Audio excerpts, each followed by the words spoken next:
আমরা কোথায় এসেছি? আমরা এখন আছি যমুনা সেতুর একদম নিকটে।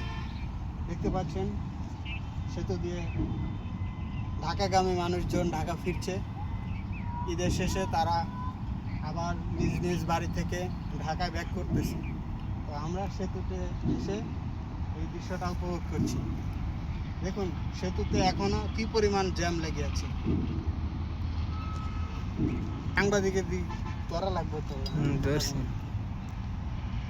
দেখতে পাচ্ছেন এক সারিতে প্রচুর জ্যাম, গাড়িগুলো আটকে আছে, আরেক সারিতে হালকা হালকা জ্যাম, আস্তে আস্তে গাড়িগুলো বের হচ্ছে। কোন দিক ঢাকা কোন দিক সিরাজগঞ্জ মনে নেই। ওই দিক ঢাকা।